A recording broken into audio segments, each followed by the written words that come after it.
Hello and welcome back to Curiosity Mine. So some time ago I learnt that there is a song called Lightning Ridge that was written back in 1974 by Neil Sedaka, and needless to say I had to investigate this in more detail. If you're new to this channel, Lightning Ridge is an opal mining community in northern New South Wales, Australia. Lightning Ridge is the world's leading producer of black opal. If you'd like to learn more about Lightning Ridge, then I'd recommend checking out the rest of the videos on this channel. I first learnt about the song when someone shared a link to it on a Lightning Ridge History Facebook group, and it raised so many questions. Was it a real Neil Sedaka song? Was it actually about Lightning Ridge, the opal mining town? Or was it just coincidentally named Lightning Ridge? There are a couple of other songs out there called Lightning Ridge that don't have anything to do with the town of Lightning Ridge.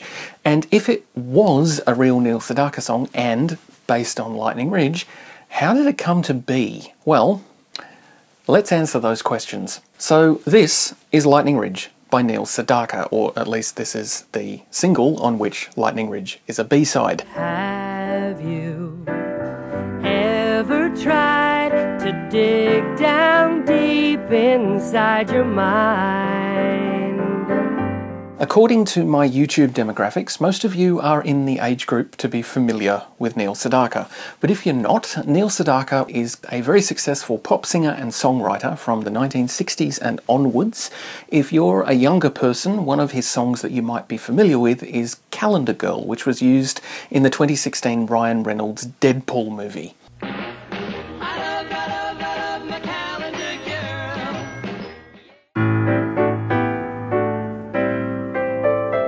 So Lightning Ridge is a B-side on the single of A Little Lovin', which was a single from the album Laughter in the Rain. The single was in the charts for about 6 weeks in 1974, and it reached number 34, which is, well, honestly pretty impressive. The song itself is a quirky and introspective ballad, and it's arranged in a style that I think is similar to some of the progressive artists from the 1970s, bands like Yes and King Crimson and Pink Floyd perhaps.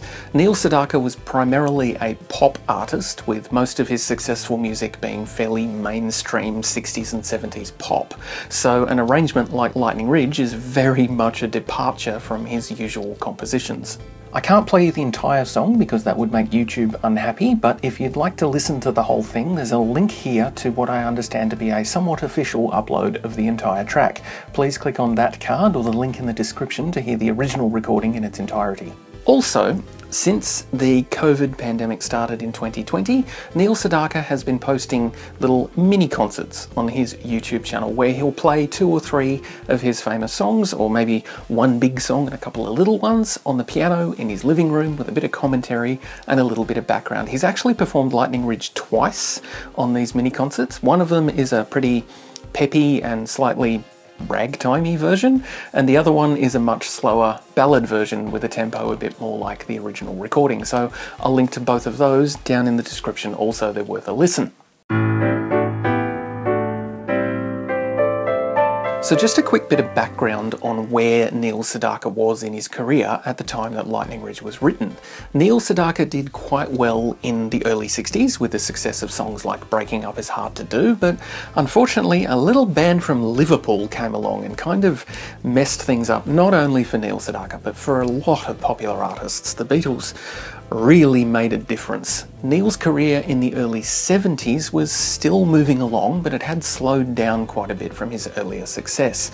Towards the end of the 70s, Mr. Sedaka's career was very much back on track, and with a number of successful albums, including Sedaka's Back, Overnight Success, or also called The Hungry Years, and Steppin' Out. The Lightning Ridge B-side was written in the early 70s, so it was during that relatively quiet period of Neil's career. Before that, I'd met Neil Sedaka, you see, and I used to write to him, and that's how he actually wrote the song. I used to write to him about Lightning Ridge and what I was doing and opal mining and all that sort of stuff. So he wrote that song before 74. It was released in 74. I reached out to Stephen Terrey, a former resident of Lightning Ridge and the inspiration for the song Lightning Ridge. I asked Stephen how the heck a world-famous pop star wound up writing a song about an opal mining town on the other side of the planet.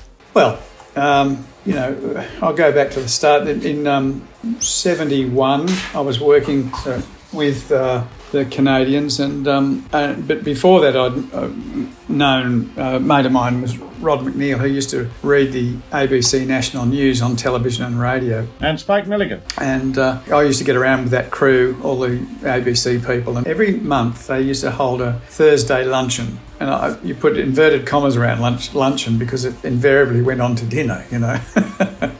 And they would invite a celebrity, a well-known, usually Australian celebrity. And so I got to meet a lot of them. I hadn't been for a while, and one time Rod rang me up and he said, listen, he said, I know you're a fan of Neil Sedaka, so you better come to the next Thursday's luncheon because Neil Sedaka is coming.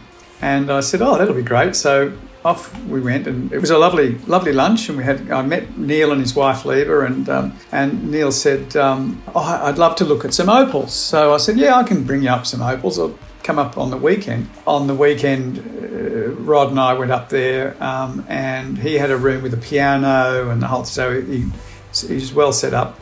And it was a stunning December day. It was beautiful. It was really a gorgeous Sydney summer day, you know. And he's sitting in his room, and we looked at some opals. And I said, what are you doing sitting in your room? You know, aren't you going anywhere? He said, Leva had to go back to the States. Her father had a heart attack. He said, so I'm sort of here on my own. And I said, aren't the people looking after your tour doing anything for you? He said, Stephen, I'm not that famous anymore. And I said, you will be again. You know. Anyway, so we sang a few songs, and he sang a few songs and what have you. And I said, come on, let's get you out of here and let's go up. Rod, what about we go up to Palmy and show Neil the northern beaches? And because he'd never been anywhere in Sydney really, except all the clubs, you know. So we hopped in Rod's beautiful old Jag, and Neil was in the front with the guitar, and as we were going through Mossman in traffic, heavy traffic, he was singing from Emergence, which was his album he was releasing, which was one of his best albums, I reckon. And every time he'd finish a song, I'd go, da-da-da-down, dooby-doo, down. And he'd say, Stephen, you're too young to know these songs. I said, look, when I was growing up, I used to go to the Methodist Youth Fellowship where I lived in West Ryde, and we would sing all your songs and harmonising them and what have you, and it was really a lot of fun. So I said, I've been a fan since, you know, I was sort of 12. Anyway, so I said, and that song will be big once again. You mark my words. And so we did the tour and the whole thing. And I used to drive him around to the leagues clubs and Rooty Hill RSL and in my little Renault 10. It was a lot of fun. But it was interesting to see the looks on cars sitting next to us in traffic with Neil Sedaka sitting in the front seat singing, you know. And anyway, so fast forward to 1974 when I arrived in New York.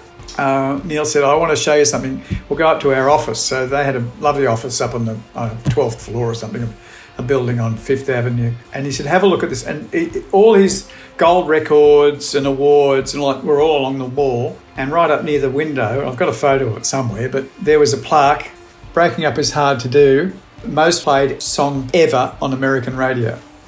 And that was in 1974, and because the Partridge Family had sung it and somebody else had sung it, and Neil had re-recorded it as a jazz tune, really, slower, much slower version, and that was a big success. So, and I said, well, I was right, wasn't I? And he said, yes. Anyway, he wrote Lightning Ridge just from my letters, really. I used to just sit down and write what I was doing and how it all happened and what really good opal looked like and all that sort of stuff, you know. So that's how it happened, and he just got that idea because he didn't usually do lyrics, you see. Howie Greenfield did the lyrics. Yeah, so that's how that happened, and he said, you know, you supplied the words really, so that was. And it, of course, never went anywhere. It wasn't the most fabulous song in the world, but it was different. So the song is definitely a legitimate Neil Sedaka song, and it's definitely about Lightning Ridge, the opal mining town in Australia that Neil Sedaka has never actually visited. The lyrics to the song seem to be about a yearning for a place where you can be yourself without fear of judgment. At least That's what I get from the lyrics. The recognition of Lightning Ridge as a non-judgmental community of what has often, unfortunately, been described as weird people is actually very progressive for 1974. In a more literal sense, the chorus of the song does include a reference to both Lightning Ridge and Opal. On Lightning Ridge, where opal shine. Of course, song lyrics are completely subjective, and what you get from a song may not be the same as what I get from a song, and all of that may be very different from what the songwriter intended to begin with, and that's okay, because that's how music is supposed to work.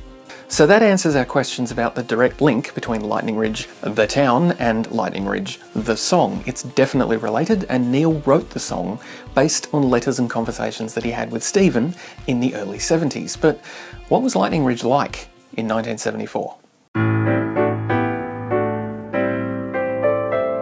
It was really Wild West, actually. It was pretty rough and ready, but I always think back and think I was so lucky to see the old Ridge, you know, the real old. It was just at the end of that, just at the end of it.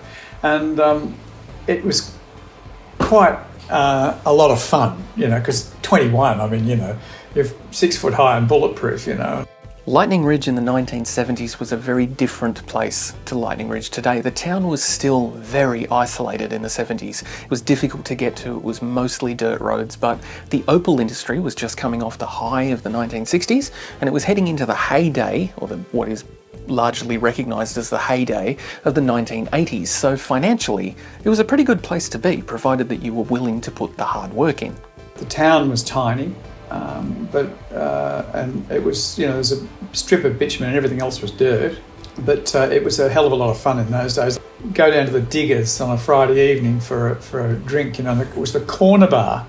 It had a little tiny bar in it and it had a window going out to the hallway that went through. Harold Hodges used to, that was his spot, outside in the hallway, and he had hands double the size of mine, Harold Hodges, and there was a bar that you might fit 20 people at a squeeze at, and then there were sort of old form seats around the edge, so you've got a doorway down there into the hallway, a doorway into the bar, and then the corner door, and that was it, you know, in this tiny little bar. And you know, one day some bloke came in from puddling and he said, "Oh, look what I got today," and I've roughed it down, and he pulled out this red on black stone that was absolutely magnificent, and it went around the bar out to Harold Hodges, who handed it to me, and then I looked at it and passed it on around. We were sitting on the form seats, went back to the original guy, and I thought it was only 5 years, at least 5 years later, that would never have happened, because it would never have got back to the original guy. Yeah, but everybody knew everybody really well, and everybody trusted everybody else. You know, it was really quite something. And we didn't have trouble with ratters then, and you know, we had trouble later, mind you. But and the club was almost a tin shed, really. It was a tin shed, and the Buffalo Hall was in where the car park is now. The bar was no more than 20 feet long, and the hall itself was sort of it was a bit of a room, and had a tiny little stage in the corner, and all these curtains that they pulled across for evening entertainment. And during the day, that was opened up for all scoreboards and stuff. So the ball baths were fabulous. When you're going to the gate of the ball baths, the changing rooms were on the left and almost at the front, and it was literally another tin shed that was full of holes, and you know. And it was pretty rough and ready, everything was, but and there used to be, you'd have to sort of part the algae. You know, dark night, it was really weird, you know, you have to push all this shit away from it. And it was hot in those days. It was bloody hot. You couldn't stay in for longer than 5 minutes. The 1970s also saw the famous Miners' Right protest march in the streets of Lightning Ridge and the formation of the Lightning Ridge Miners Association, which helped to give the miners of Lightning Ridge representation and support in matters like the repeal of the Miners' Right, which we'll talk about more in a future video. So I'm a very amateur musician. I know just enough about music theory to be dangerous. I'm very much on the peak of Mount Stupid on the Dunning-Kruger graph when it comes to understanding how music works. But I can tell you from my admittedly talentless perspective that the composition of the Lightning Ridge song is very interesting. It's a very elegant piece of music. The chord progression is very bold and confident in the verses, and then it kind of gently collapses through a suspended seventh chord into the chorus, which is thematically appropriate to the lyrics about melting into old memories before transitioning back to the verse through a bit of funky modal interchange in the post-chorus. It's really clever and it really does grow on you. It's, how can I put this? It's not consistent with the rest of Neil's repertoire. No, completely inconsistent. Although he started to branch out into some interesting stuff after that. I'm quite fond of the song, to be honest. I like it, it's growing on me.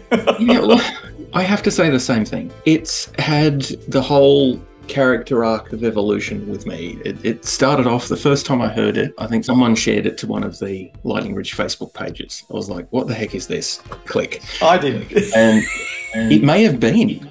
And I must admit, the first time I heard it, I was like, okay, this sounds like something that my mum would sing. And the more I've listened to it, and I've listened to it probably more than most, because I went on a bit of a project when I first discovered it, and I started doing some research and ended up tracking it down to you. So, but yeah, over that evolution of listening to it and learning about it, I've definitely started to appreciate the song on a new level. It's a very complex piece of music, perhaps more so than a lot of Neil's hits, but I think that's also the nature of hits. Hits are not usually complex. Hits are usually very simple, very easy for everyone to understand. That's what makes them work. So I was going to say that's the downfall of some of Neil's songs is they're too complex, and the simple ones are the hits, you know. And but he is just an extraordinary musician. Yes. I remember when I was driving around to the 72, December of 72, to the leagues, clubs and what have you. The first one, he had this bag, and when we got there, he said, come on, we'll go in. And he opened this up, and it was full of scores, you know, the musical scores. And he pulled them out, and he said, this is for the orchestra, because they did orchestras in a lot in those days, and at leagues, clubs, for God's sake. And it was beautifully all handwritten. And I said, gee, who did you get to do that? And he said, I did them all myself. All the different instruments in the orchestra. No, they weren't huge orchestra, they weren't symphonies or anything, but I thought, Jesus, this man's a genius, you know. And it was really an education, I can tell you. I did reach out to Neil Sedaka's management to find out if Mr. Sedaka himself had anything that he'd like to add to this story. I was really quite interested in the sort of mental image that Stephen's letters and vivid descriptions of Lightning Ridge had painted, but unfortunately Neil was too busy to respond. I did get a brief and very polite response from his manager, which stated, I spoke to Neil about this. Unfortunately, he has nothing to add to your video. The only frame of reference Neil had to Lightning Ridge was in the conversations that he had with Stephen. He just liked the name and he wrote the song. And that pretty much sums up the story of how an American pop star with a successful career in the 60s and 70s and onwards in the UK and USA and elsewhere came to write a somewhat odd but ultimately very enjoyable song about an opal mining town on the other side of the planet that he has never visited. It's weird, it's quirky, it's inexplicable, but there it is. This video was made with the help of Stephen Terrey, the Lightning Ridge Historical Society, Lost Lightning Ridge on Facebook, and numerous others. If you enjoyed this video, please consider subscribing to Curiosity Mine on YouTube and following along on all of the usual social media channels. The links are in the description. And thank you for watching.